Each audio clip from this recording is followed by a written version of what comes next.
Hello guys. अब तक हम चैप्टर का इंट्रोडक्शन कर चुके हैं और आज की क्लास में लॉज ऑफ रिफ्लेक्शन बताऊंगा। लास्ट क्लास में मैंने बताया था कि रिफ्लेक्शन होता क्या है, डन। और ये भी बताया था कि बेस्ट रिफ्लेक्टर क्या है, डिफ्यूज रिफ्लेक्शन क्या है, बहुत सारी चीज़ें पढ़ी थी। और आज की क्लास में हमें क्या करना है, लॉज ऑफ रिफ्लेक्शन से स्टार्ट करना है। तो लॉज ऑफ रिफ्लेक्शन करने से पहले कुछ बेसिक सी बात मैं आपको बताना चाहता हूँ, वो ये कि दिस इज अ मिरर। अब इस मिरर में दो साइड है, this side is polished side, this is reflecting side, done. एक पॉइंट आपको समझ आ जाना चाहिए कि ये वाली साइड जो है उसे पॉलिश साइड बोलते हैं, रिफ्लेक्टिंग साइड है। बेसिकली ये वो साइड है जहां पर आप अपने फेस को देखते हो। तो जिस तरफ मैं अपना फेस देख रहा हूँ that is called reflecting side, reflecting side. और उसके अंदर जो साइड जो पॉलिश्ड होती है that is called polished side. Clear है? अब जो भी रे आती है this is called incident ray, और जो रे जा रही है this is called reflected ray. जो रे आ रही है that is called incident ray, जो रे जा रही है that is called reflected ray. और इस पॉइंट को हम क्या बोलते हैं, face called point of incidence या पॉइंट ऑफ कॉन्टैक्ट, डन।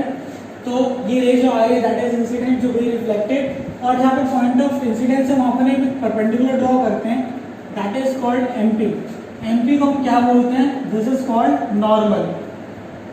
और नॉर्मल का मतलब होता है परपेंडिकुलर। नॉर्मल का क्या मतलब होता है, something that is perpendicular to the surface. तो नॉर्मली गिरने का मतलब है कि परपेंडिकुलरली गिर रही है, याद रहेगा। अब जो रे आई है और जो रे गई है दोनों के बीच में नॉर्मल ड्रॉ करके मैं कितने एंगल में, दो। This is called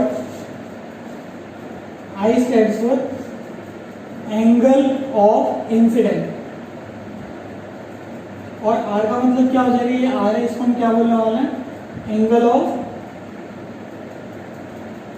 reflection. याद रहेगा आपको।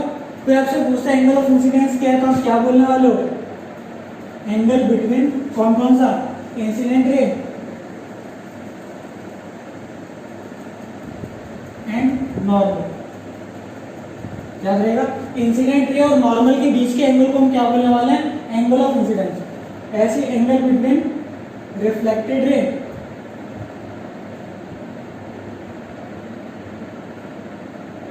याद रहेगा, रिफ्लेक्टेड रे और नॉर्मल के बीच के एंगल को हम क्या बोलने वाले हैं, एंगल ऑफ रिफ्लेक्शन। तो ये बेसिक सी बातें हैं जो आपको समझ में आ गई होंगी। क्या, जो रे आ रही है that is called incident ray, जो रे जा रही है that is called reflected ray, this is called normal.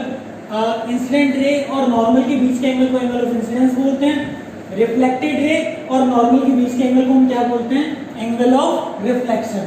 तो ये बेसिक सी बातें हैं जो आपको पता होनी चाहिए थी। अब लॉस की अगर मैं बात करूं तो पहला लॉ कहता है जो रे आई है दैट इज इंसिडेंट रे, जो रे गई है that is reflected ray and normal. Incident ray, reflected रे और नॉर्मल तीनों के तीनों पॉइंट ऑफ इंसिडेंस पर एक ही प्लेन पे होते हैं, मतलब एक ही सरफेस पे होते हैं। याद रहेगा, इंसिडेंट रे, रिफ्लेक्टेड रे और नॉर्मल तीनों के तीनों पॉइंट ऑफ इंसिडेंस पे सेम प्लेन पे एग्जिस्ट करते हैं। तो हम लिख सकते हैं क्या, incident ray, reflected ray and normal all lie in same plane. कहां पर, एट पॉइंट ऑफ इंसिडेंस। पहला पॉइंट क्लियर हो गया। और दूसरा पॉइंट क्या है, angle of reflection is always equals to angle of incidence. कितनी मेहनत करके मैं लिखता हूं, आई बराबर ई, सॉरी आई बराबर आर। एंगल ऑफ इंसिडेंस हमेशा एंगल ऑफ रिफ्लेक्शन के बराबर होता है। और इन दोनों पॉइंट्स को हम क्या बोलते हैं, लॉज ऑफ रिफ्लेक्शन। एक बार इसको जल्दी नोट डाउन करो, तो मैं फ्रेम चेक करता हूं, फिर हम पढ़ते हैं आगे अगले टॉपिक की ओर। डन। मीनवाइल आपको दो इंपॉर्टेंट बातें मैंने बताई हैं और ये दोनों इंपॉर्टेंट बातें आपको पता होनी चाहिए। और अगर नहीं समझ में आया तो तो आपसे बार बार एक चीज बोलता हूँ कि मुझे पर्सनली व्हाट्सएप पे मैसेज करके आप मुझसे डाउट्स क्लियर कर सकते हो। ऑल्दो मुझे ये भी नहीं पता चल पा रहा कि आप लोग को डाउट्स आते हुए नहीं है। 8587963780। अगर ये वीडियो कोई भी देख रहा हो और अगर उसे इन टॉपिक्स में कोई डाउट है, जो चीज़ क्लियर ना हो, तो मुझे पर्सनली व्हाट्सएप पे मैसेज करके पूछ सकते हो। डन। चलो फिर हम अगले टॉपिक की ओर बढ़ते हैं।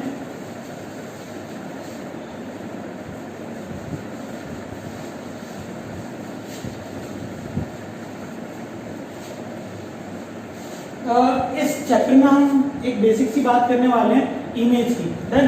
तो आपको पता नहीं चाहिए इमेज होता क्या है। आप सभी ने सुना होगा ना इमेज। मेरी इमेज टीचर की नज़रों में ख़राब है, मेरी इमेज टीचर की नज़रों में अच्छी है, जो सपाट, हम उस इमेज की बात नहीं कर रहे। डन। अब सुबह उठते शीशे में देखते हो कितना हैंडसम लग रहा हूँ, कितनी स्मार्ट लग रही हूँ, तो वो जो आप अपनी शक्ल देखते हो ना, that image is what we are talking about. हम उस इमेज की बात कर रहे हैं जो शीशे में आप अपना चेहरा देखते हो। डन। तो इमेज कहाँ बनती है या इमेज कब बनती है या हम किसे इमेज कहते हैं?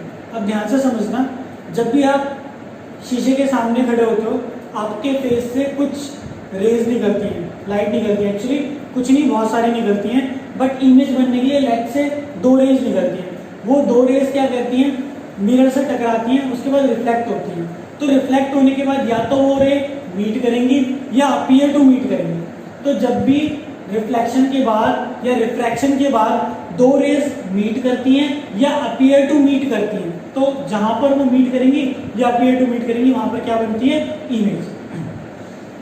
थोड़ी देर बाद मैं समझाऊंगा ये मीट करना और अपीयर टू मीट करना क्या है, जब हम कॉन्वेक्स और कॉन्केव मिरर्स के लिए इमेज फॉर्मेशन करेंगे। फिलहाल ऐसे समझ लो, अगर सच में रेज मिल जाए, अगर किरणें रेज सच में मिल जाए, तो actual image, that is called real image.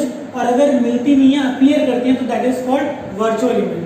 खैर, ये रियल इमेज और वर्चुअल इमेज की जो डेफिनेशन मैं दे रहा हूँ तुम्हारे सर को दुखा रही होगी। एक और तरीके से समझ सकते हैं, हर वो इमेज जो स्क्रीन पर ऑब्टेन की जा सकती है, that is called real image. For example, आप किसी प्रोजेक्टर से इमेज बनाते हो, वो स्क्रीन पे दिख सकती है, तो that is a real image. Done. और जो इमेज आप शीशे में देख रहे हो, उसको आप स्क्रीन पे नहीं दिखा सकते, तो दैट इज वर्चुअल इमेज। याद रहेगा, image that can be obtained on screen is called real image, that can not be obtained on screen is called virtual image. एक पॉइंट और याद रखना, जो रियल इमेज होती है वो हमेशा इन्वर्टेड होती है। मतलब हमारे सिलेबस में जितनी भी रियल इमेजेस हैं, सारी की सारी क्या इन्वर्टेड है। हाँ, कुछ टेक्निक्स है जिससे इन्वर्टेड को भी हम इन्वर्ट करके रियल बना, मतलब इरेक्ट बना देते हैं। डन। तो एक बात तो ये, और दूसरी बात ये कि जो वर्चुअल इमेजेस होती है वो इरेक्ट होती हैं। अब यार ये इन्वर्टेड और इरेक्ट क्या है? देखो, मेरा सर तो ऊपर दिख रहा होगा और मेरी टांगे नीचे दिख रही होंगी। आई थॉट टांगे तो दिख ही नहीं रही होंगी। खैर, मतलब मैं जैसे खड़ा हूँ वैसे तो मैं दिख रहा हूँ, दैट इज कॉल्ड इरेक्ट, सीधा। अगर मेरी टांगे दिख रही होती है, सर नहीं दिख रहा होगा, दैट इज कॉल्ड इन्वर्टेड। याद रहेगा, अगर टॉप टॉप रहे, बॉटम बॉटम रहे, तो वर्चुअल। अगर टॉप से टर्वी हो जाए, मतलब ऊपर का चीज नीचे, नीचे का चीज ऊपर आ जाए, तो इस केस को हम क्या बोलने वाले हैं? इनवर्टेड। क्लियर है? चलो, तो अगर मैं इमेज की बात करता हूं, तो इमेज कहां बनती है? Image is form where at least 2 rays appears to meet or actually meet after reflection or refraction। याद रहेगा, images form where at least 2 rays appears to meet और एक्चुअली मीट आफ्टर रिफ्लेक्शन और रिफ्रैक्शन। रिफ्लेक्शन और refraction के बाद या तो रे मिल जाए या ऐसा लगे कि मिल रही है, तो दोनों ही केस को हम क्या बोलते हैं? इमेज। नेक्स्ट चीज मैं बताऊंगा आपसे, तो हम बोल सकते हैं क्या कि इमेज 2 टाइप की है। पहला है रियल और दूसरा क्या है तुम्हारा? इनवर्टेड। रियल और वर्चुअल। अगर मैं ये की बात करूं तो can be obtained on screen इसे हम स्क्रीन पे दिखा सकते हैं, this can be shown on some screen, जैसे प्रोजेक्टर यहाँ से प्रोजेक्ट करूँ तो दीवार पे दिखेगा, that is called that can be obtained on screen. Can not be obtained on screen. एक बात मैंने आपको थोड़ी देर पहले समझाई थी कि रियल इमेज कहाँ बनती है, where two rays actually meet, two rays appears to meet, ठीक है, इसमें एक्चुअली मीट करती है, इसमें अपीयर्स टू मीट, मतलब मीट करती भी ऐसा लग रहा है कि दे आर मीटिंग, मतलब वो मिल नहीं है बट मीट करती नहीं है, ठीक है। इस केस में हम बोलते हैं इमेज कैसी होती है, इनवर्टेड, और इस केस में इमेज कैसी होती है, रियल, इस केस में इमेज कैसी होती है, वर्चुअल। इनवर्टेड का मतलब है उल्टा, जैसे ऐसे ए बी, ये सर है पैर है, ठीक है, और ए बी, ये जो तीर है उसको मैं हेड दिखा रहा हूँ, तो अगर सर ऊपर है तो वर्चुअल, और वर्चुअल के बाद इसको हम वर्चुअल नहीं बोलते, इसको बोलते हैं इरेक्ट। अगर सर ऊपर है तो इरेक्ट, और सर नीचे तो इसमें क्या बनने वाला है, इन्वर्टेड।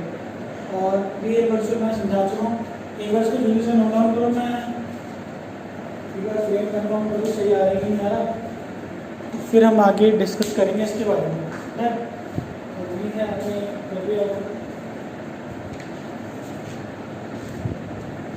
एक छोटा सा क्वेश्चन है ना, मैंने लास्ट कुछ बच्चों से पूछा था और वो अटक गए, मैं चाहता हूँ आपसे भी पूछूं, होपफुली आप नॉट मैं धीरे बोलूँ, शायद आवाज़ आ रही होगी। लास्ट ईयर मैंने कुछ बच्चों से ना एक सवाल पूछा था, तो बच्चे गए अटक गए थे, तो मैं सवाल आपसे भी पूछ रहा हूँ, लेट्स सी आप समझ पा रहे हो नहीं समझ पा रहे। क्वेश्चन क्या है, a ray of light falls normally on a plane mirror. Calculate angle of incidence and angle of reflection. Done है? ये छोटा सा क्वेश्चन है, क्या A ray of light falls normally on a plane mirror. Calculate angle of incidence and angle of reflection. तो ये बहुत छोटे से सवाल है और उसका जवाब आपको ढूंढना है, अपना थोड़ा सा दिमाग चलाओगे तो तुम आंसर ढूंढ पाओगे। डन। और देखते हैं कैसे। पहले चीज नॉर्मल बना ली मैंने, ये मैंने क्या कर लिया, नॉर्मल बना लिया, और let's say this is NM जो तुम्हारा नॉर्मल है, बता ना सरफेस और परपेंडिकुलर है। अब जो रे ऑफ लाइट है वो भी कैसे गिर रही है, नॉर्मली गिर रही है, मतलब जो रे है let's say this is the रे, ये भी ऐसे ही गिर रही है। तो जब ऐसे गिर रही है तो मैं आपसे पूछूं कि एंगल ऑफ इंसिडेंस कितना है, तो 0 डिग्री हो जाएगा। देखो एंगल ऑफ इंसिडेंस क्या था, इंसिडेंट रे और नॉर्मल के बीच का एंगल। अब ध्यान से देखना, इंसिडेंट रे भी ऐसे ही है, नॉर्मल भी ऐसे ही है, तो दोनों आपस में क्या हो गए, पैरेलल। या कैसे समझ लो, मैं जमीन पे परपेंडिकुलरली खड़ा हूँ, ये भी जमीन के ऊपर परपेंडिकुलर है, दोनों आपस में क्या है, दोनों की ओरिएंटेशन ऊपर है, यानी दोनों आपस में क्या है, पैरेलल है। तो बेसिकली यहाँ पर नॉर्मल और इंसिडेंट रे दोनों के दोनों क्या हो गए, पैरेलल हो गए। तो एंगल ऑफ इंसिडेंस कितना हो गया, 0। क्योंकि एंगल ऑफ इंसिडेंस 0 है तो एंगल ऑफ रिफ्लेक्शन भी क्या होने वाला है, 0 होने वाला है। तो भैया इस क्वेश्चन का आंसर यही है, angle of incidence is 0 as well as law of reflection की वजह से एंगल ऑफ रिफ्लेक्शन भी क्या हो जाएगा, 0। तो उम्मीद है बात आपको समझ में आ गई होगी। क्वेश्चन में पूछा था नॉर्मल रे गिरी है, इसके ऊपर एंगल ऑफ इंसिडेंस और एंगल ऑफ रिफ्लेक्शन बताओ, तो एंगल ऑफ इंसिडेंस और एंगल ऑफ रिफ्लेक्शन दोनों के दोनों क्या हो जाएंगे, 0, क्योंकि जो रे आई है वो नॉर्मल के पैरेलल है। तो बेसिकली एंगल कितना हो गया, दोनों के बीच का, जब दो चीजें पैरेलल है मतलब दोनों के बीच का एंगल कितना है, 0 डिग्री। डन। तो नेक्स्ट टॉपिक की ओर बढ़ते हैं। नेक्स्ट है हमारा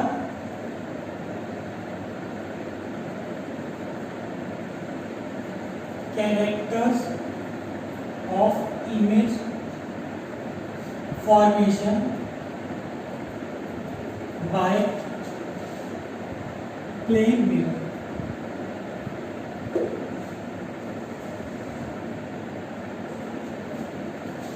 नेक्स्ट छोटा सा टॉपिक है, बहुत इंपॉर्टेंट है, characters of image formation by plane mirror.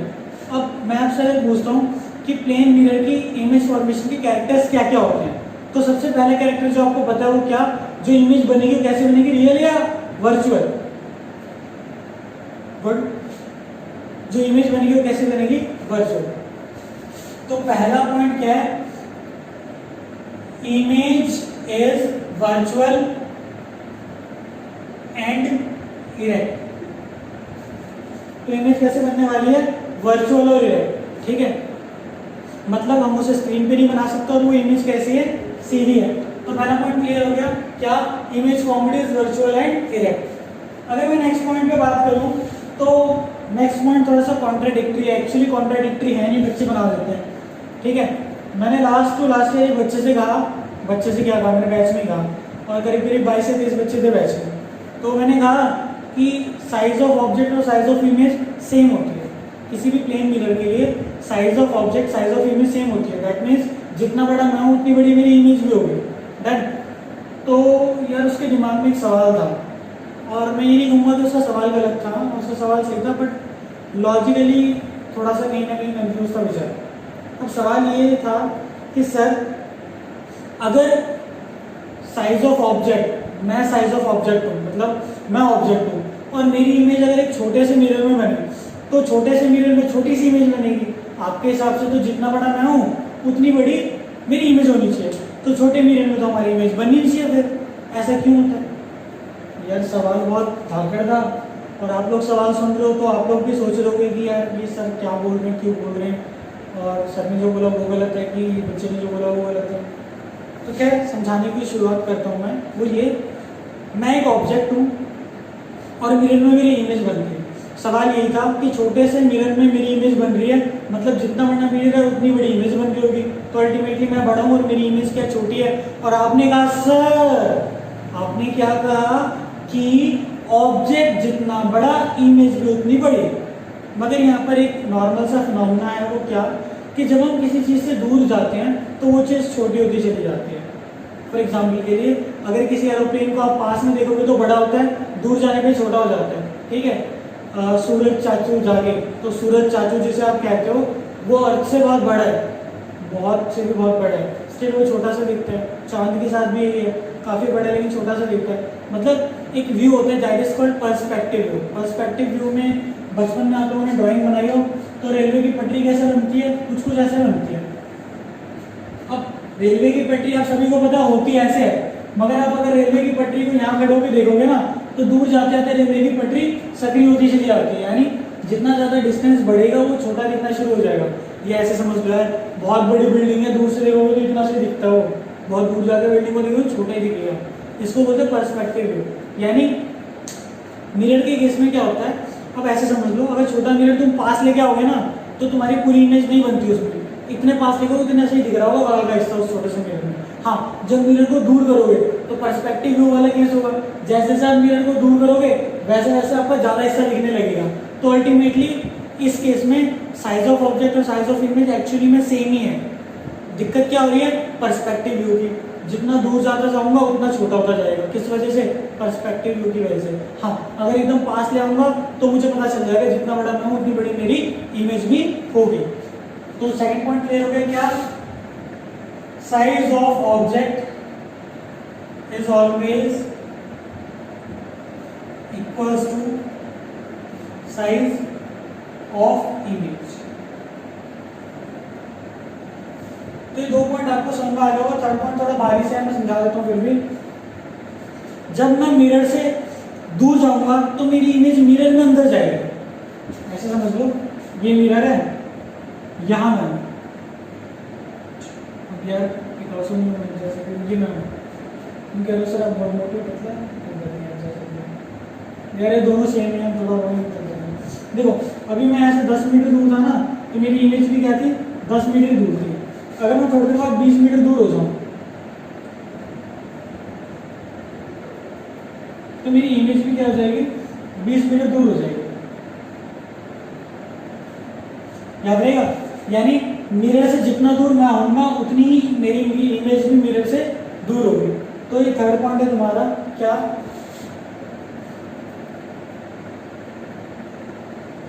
Distance between object and mirror is always equals to distance between image and mirror। मतलब मैं मिरर के जितने सामने खड़ा हूं, मिरर से जितने दूरी पे खड़ा हूं, उतनी दूरी पर मिरर के अंदर मेरी इमेज बन गई। नेक्स्ट पॉइंट, ये 3 पॉइंट क्लियर हो गया आपको। और लास्ट पॉइंट बहुत बढ़िया है, वो है लेटरल इन्वर्जन।